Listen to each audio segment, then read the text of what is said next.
I was still in black heels, standing beside my father's coffin, when my sister pulled me aside like this was just another casual family moment, not his funeral, not the day everything in my life was supposed to fall apart, and she pressed a worn leather suitcase into my hands with a tight smile and said, "This is all Dad left you." Like she'd been waiting her whole life to say it, like she was proud of it. And I remember my fingers trembling as I took it, because something about the way she said it didn't feel like pity. It felt like victory. And when I looked up, the lawyer standing behind her wouldn't meet my eyes, which made my stomach drop even more, because I knew my father. I knew he wasn't cruel. I knew he wouldn't just erase me like that. But everyone around us was already whispering, already assuming I'd been the disappointment, the forgotten daughter. And my sister leaned in closer and whispered, "Go ahead, open it. It's all yours." And the second I unlatched it and looked inside, her smile vanished so fast it was like she'd seen a ghost. And that's when I realized this wasn't a loss. It was the beginning of something she never saw coming. I wish I could say that moment made sense right away, but it didn't, because just hours earlier I was standing there grieving my father, trying to process the fact that the one person who always had my back was gone. And suddenly, everything turned into something ugly, something calculated, and everyone around me acted like the story had already been written without me in it. Like I was the daughter who didn't deserve anything, while my sister, Lauren, played the perfect one who got it all. And the worst part was how natural she made it look. Greeting guests, accepting condolences, slipping into her role like she'd already moved on before he was even buried, while I was still holding on to every memory of who he really was. And that's why, when she handed me that suitcase, it didn't just feel like an insult, it felt like a lie. Because my dad wasn't the kind of man who would leave one daughter with millions and the other with scraps.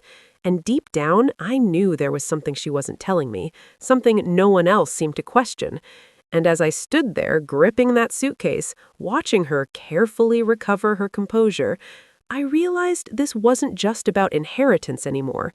It was about finding out what my father really left behind, and why my sister looked terrified the second I saw it.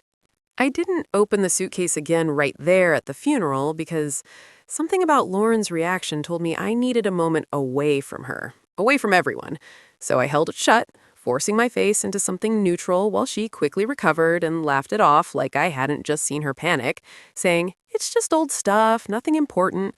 But her voice had that tight edge I knew too well, the same one she used whenever she was hiding something.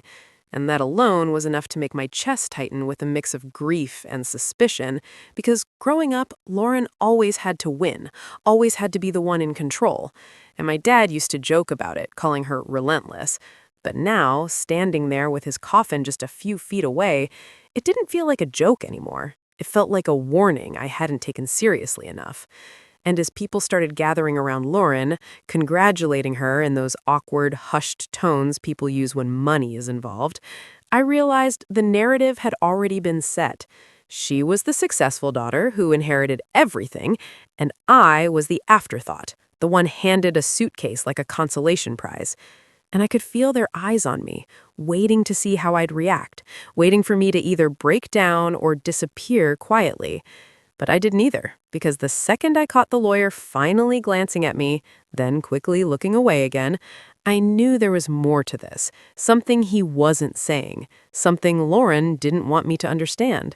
So instead of opening the suitcase there and giving her whatever reaction she was expecting, I calmly thanked her, turned, and walked out of the funeral home with it in my hand, ignoring the whispers behind me, ignoring the weight of the moment.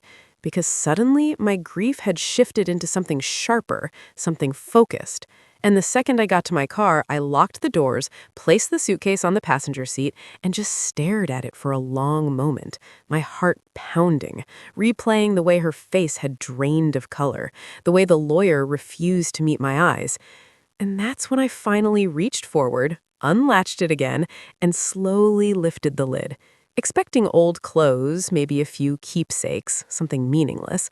But instead, sitting neatly inside was a stack of documents, a small velvet box, and a sealed envelope with my name written in my father's handwriting.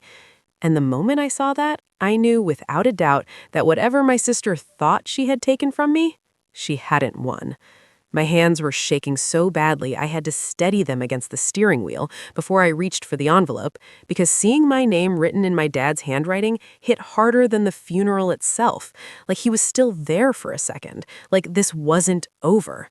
And as I carefully tore it open, I could feel my heartbeat in my throat, already knowing whatever was inside was something Lauren never expected me to see.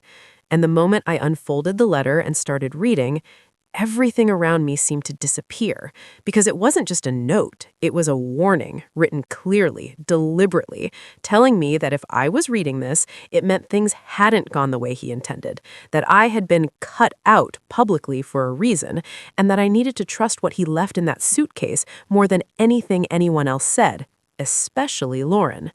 And I remember stopping right there, my breath catching, because that confirmed everything I had felt in that room, that none of this was an accident, that my sister hadn't just been favored, she had taken advantage of something. And as I kept reading, the pieces started falling into place in a way that made my stomach twist, because my dad wrote that he had reason to believe someone close to him had been interfering with his estate plans in the months before he died. Someone who had access, someone who knew exactly how to manipulate things quietly. And he didn't name her directly, but he didn't have to, because there was only one person it could be.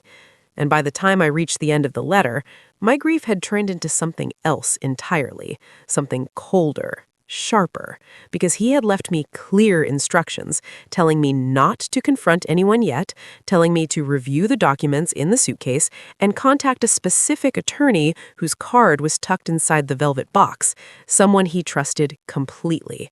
And when I finally looked up from the letter, my reflection in the windshield didn't look like someone who had just lost everything.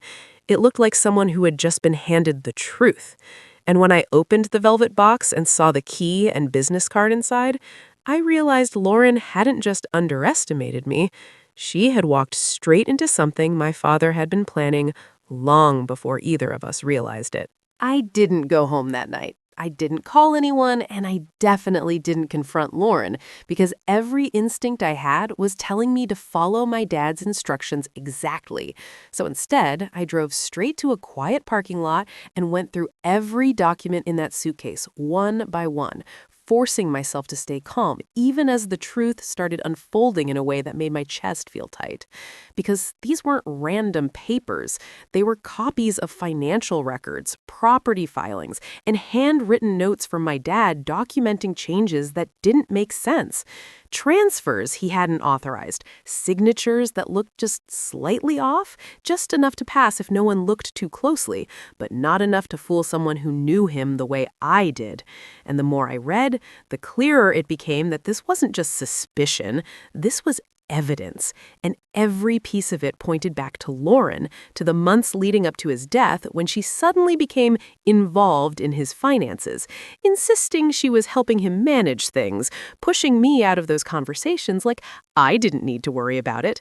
And I remembered how he started sounding tired back then, distracted, like something was weighing on him that he couldn't fully explain. And now I understood why. And by the time I reached the last document, my hands weren't shaking anymore. They were steady, focused, because grief had completely transformed into clarity. And that's when I picked up the business card from the velvet box and called the attorney my dad had named, half expecting it to go to voicemail, but it didn't. He answered immediately, like he'd been waiting, and when I said my name, there was a pause on the line before he exhaled slowly and said, "I was hoping you'd call before your sister realized what she missed." And that sentence alone told me everything I needed to know, that this wasn't just about proving what Lauren did, it was about something bigger, something she thought she had already secured. And as the attorney calmly told me to meet him first thing in the morning and not speak to anyone until then, I looked down at the suitcase one more time and realized the real inheritance my dad left me wasn't money. It was the ability to take everything back. And this time, I was going to do it on my terms. The next morning, I walked into the attorney's office with that same suitcase in my hand, but this time I wasn't grieving. I was focused. And the moment he saw me, he stood up like this was the meeting he had been preparing for, not just another client walking in. And after a brief, quiet acknowledgement of my dad, he got straight to it, confirming everything I had already started to piece together, that my father had discovered irregularities months before he passed, that he had quietly started documenting everything, and that he deliberately set up two versions of his estate, one public, the one Lauren had already claimed, and one private, the one sitting in front of me, protected, conditional, and designed to activate only if certain actions were taken after his death. And when he said that, my chest tightened, because I already knew what those actions were. Lauren rushing to take control, isolating me, making sure I got nothing exactly like she had done. And that's when the attorney slid one final document across the desk and told me to read the clause my dad had added near the end. And as my eyes moved across the page, everything clicked into place in a way that almost made me laugh, because it stated clearly that if any beneficiary was found to have manipulated, forged, or interfered with the estate in any way, they would automatically forfeit everything, not just legally, but immediately, triggering a full transfer of assets, ownerships, and accounts to the secondary heir, me.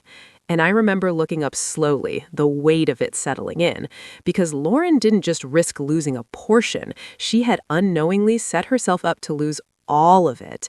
And the attorney nodded like he could see the realization hit me, explaining that the evidence my dad gathered, combined with what I now had, was more than enough to prove it in court, and that once proceedings began, there would be no way for her to undo it, no quiet settlement, no saving face. Everything would be exposed. And for the first time since the funeral, I felt something close to calm. Not because I wanted revenge, but because I finally understood the truth. My dad hadn't abandoned me. He had trusted me to finish what he started. And as I closed the suitcase and stood up, I knew exactly what was coming next. And this time, Lauren wouldn't be the one in control.